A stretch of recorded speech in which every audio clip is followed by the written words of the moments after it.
All right. Hello, I'm Brandon Baker, and I'm going to show you my wall run mechanic. Let me quickly demonstrate that in Engine before I go about looking at all the blueprints. Let's, okay. Let's just play it from the beginning. All right, so if we find a wall that we want a wall run on, we are checking which side the wall is on, so we can tilt the camera to the opposite side and also stick our character to the wall. We're also able to jump off the wall whenever we want or fall off the wall by crouching. Okay, so let's look at the main event graph of this component, which is our parkour movement component. All right, so when this gets called, like when parkour movement loads into the game, we're gonna grab all of our nice references here. Whoa. Okay. We're going to grab all of our references like default gravity, all of our default values, our walking speed, our crouching speed, and we're going to save all of those for use later. We're also setting a timer by event so that we can update our wall run or movement modes every thousandth or so of a second, so very quickly. Um, We have a lot of parkour movement modes to look at, but I'm just going to focus on the wall run because this is like my fifth time recording this and I cannot keep it under 7 minutes. So this is our gate. We're using gates for all of our parkour movement modes with opening and closing custom events that we call in other sections of this component. Um, During the gates open time, we're going to update the wall uh, run the movement mode. Alright, so if we can wall run, we are going to use our wall run movement. We're going to take our actor's location and figure out if we need the right vertice or the left vertice. We're doing that by clamping onto a wall. So we're sending out a line trace on both sides. And if it hits something, we want to make sure that that is something that we can wall run on. So we're making sure that that wall is vertical. If it is vertical and we're in the air, then we're going to grab the normal vertice of that wall run or of that wall that we found. We're going to save it. If not, then nothing. We're just not on a wall. Once we save it, we're going to launch our character along that wall by overwriting the x and y value and setting the z value.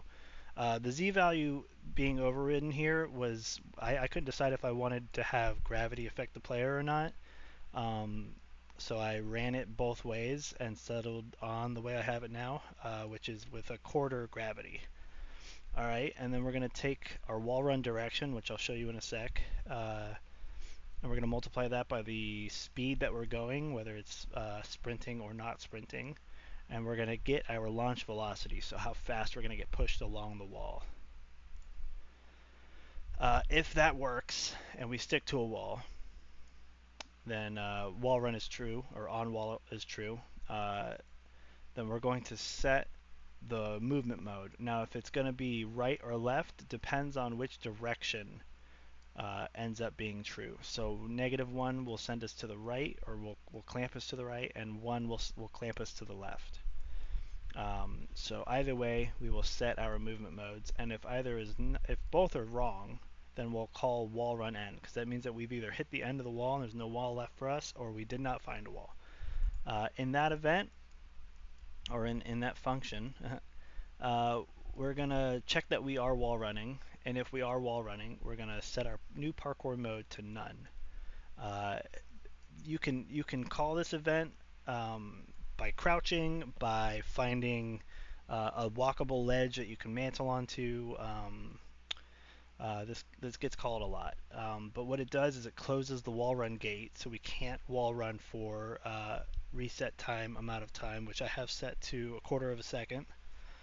And then after that quarter of a second, we will reopen the wall run gate, which allows you to, like, if you crouched off the wall, you can fall off the wall without accidentally catching the wall again. And then last thing we have time to look at is the camera tick. So we saw this earlier here. This is one of the things happening with the wall run update event. So let's look at camera tick. What this is doing is, depending on what parkour mode we're in, we're going to angle the camera a little bit. So if we're wall running to the left, we're changing the x the value of the x-axis, how much we're tilting over the x-axis by 15, and then negative 15 for both right wall run and sliding, because we tilt the camera a little bit on slide as well. Everything else is 0. Like we're doing nothing, or we're mantling, or we're vertical wall climbing, or crouching, or sprinting, or something. But I think I made it just in time, 6 minutes. So I hope that wasn't too hard to understand. I hope it made some semblance of sense and I didn't sound like a Looney Tune. But thank you very much. I'll catch you next time. I've been Brandon. Bye-bye.